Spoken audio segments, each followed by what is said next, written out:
All right. Good afternoon, everyone. I will be talking about the research and creative projects. So a little bit about me. My name is Jay Nawash. This is my second week here. I just started actually last week. I'm a first generation college graduate with a PhD. As a matter of fact, my parents never went to college and they never actually made it past sixth or seventh grade, but they appreciated education a lot, and they motivated me and pushed me and my siblings to continue our college education. My background in PhD is in physics with emphasis in material science. I'm specializing in crystal growth. I'm a former faculty member at the University of Wisconsin. I taught there for about 12 years. And also I was the director of undergraduate research program there. Currently, I am the interim director of undergraduate research, creative projects, and merit scholarship awards. We are housed in the Truly House, which is the old White House on the top of the hill next to, I think it's called the West Garage. All right. All right. So where is undergraduate research? Undergraduate research is housed within the umbrella of Office of Connected Learning. And this Office of Connected Learning houses many high other impact practices such as global initiative, community-based learning and research, collaboratory, which we just heard Jesus talking about it, and environmental education and research center, and last but not least, the research, undergraduate research. Instead of being like a normal class, this is more like an internship in the sense of you're doing things that you would in the real world. UW gives you a lot of resources to just try something new, but you have to be bold and try.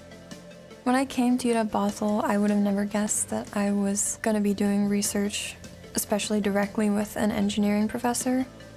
Doing this research was among the best decisions I've made in college, if not the best.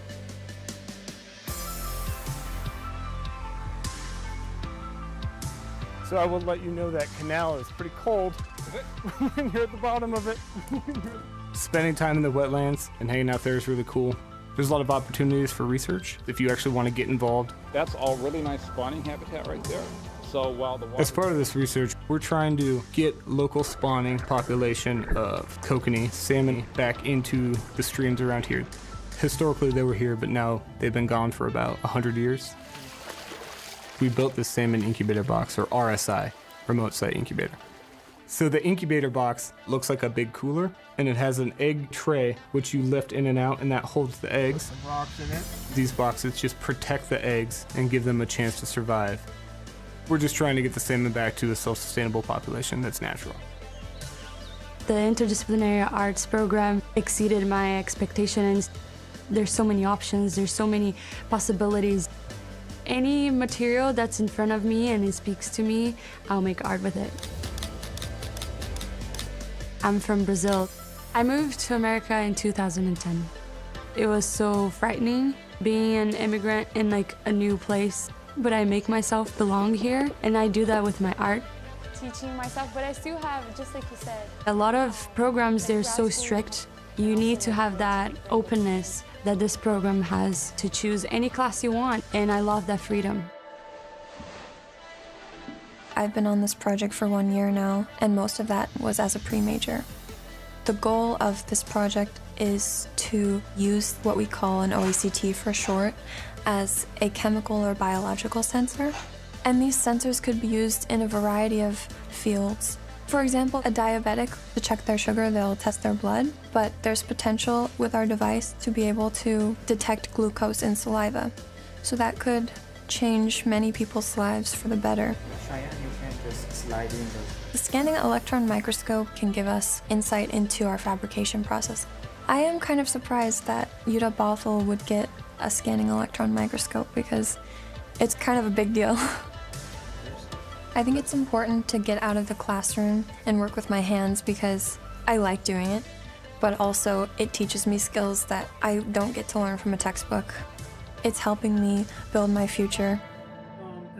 As we have all seen from the previous video, undergraduate research is something, an investigation that you do to investigate some kind of a question or a topic that you see, and many people see and they take it for granted, but you ask the question, why this is happening, what makes it happen, or what can we do about it, how can we avoid it? All these are good questions.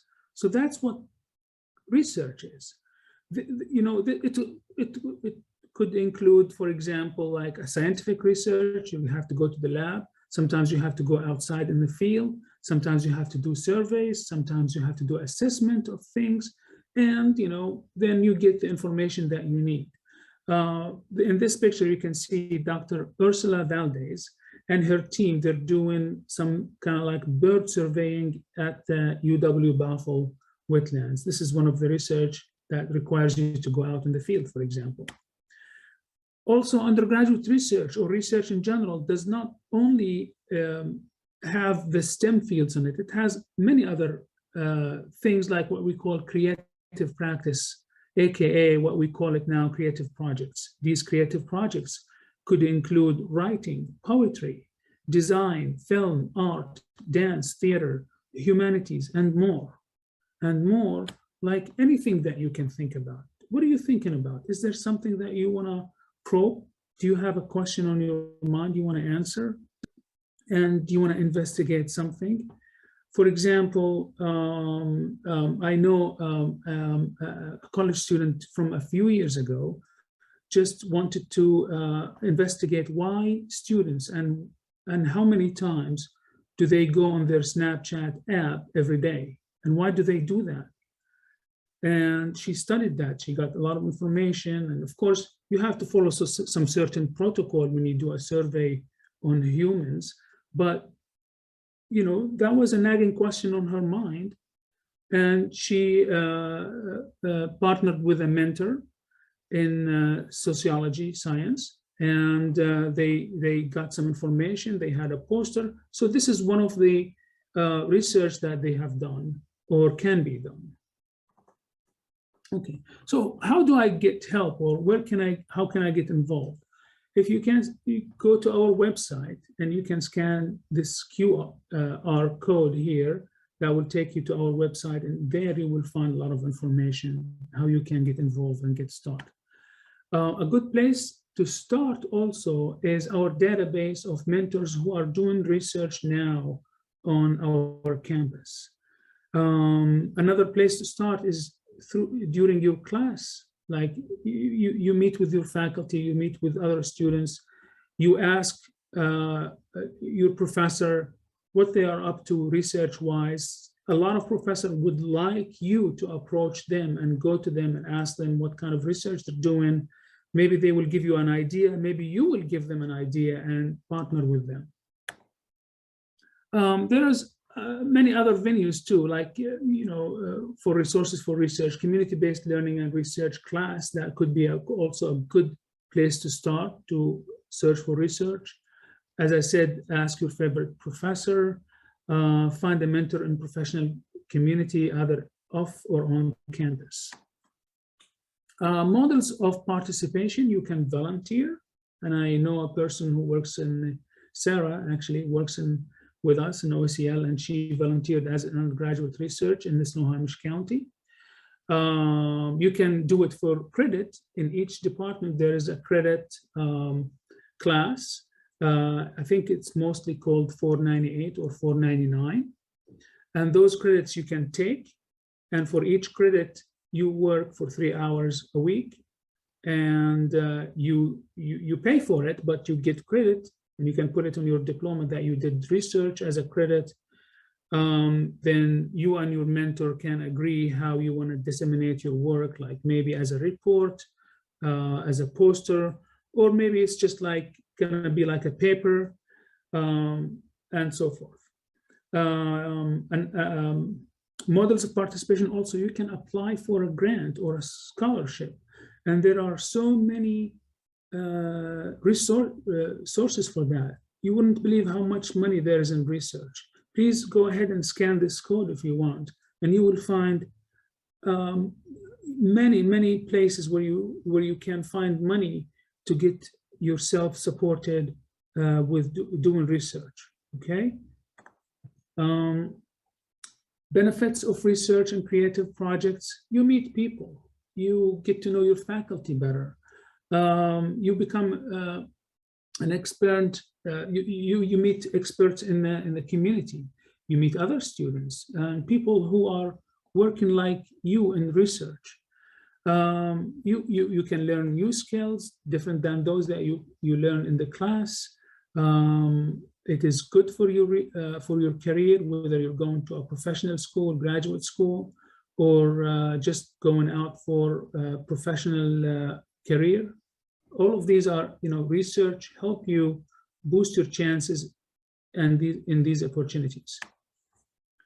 Benefits of research and creative projects: building relationships, as we mentioned in the previous slide.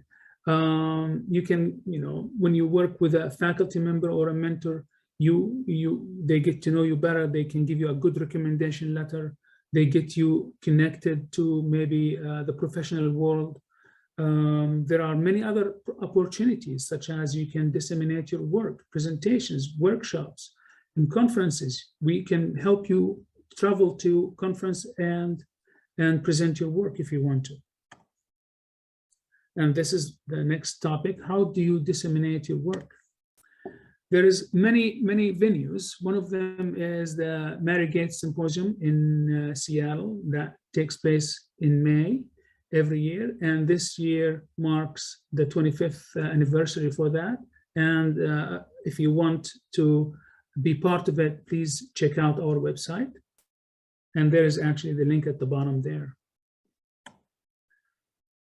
You can also present your work at local or non-local journals. There's many examples of that: the Crow, Field Notes, Clamor, Douglasia, and Astrophysical journals. These are like other peer-reviewed, non-peer-reviewed, some of them commentaries, and you can just share your story.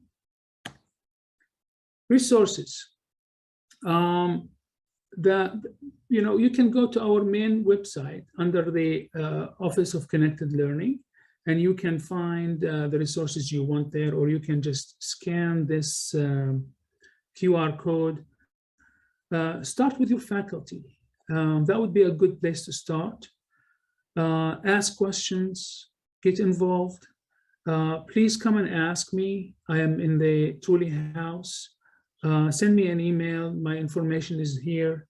And also Sarah Verlinde can help you with your questions. And that's it, and thank you very much.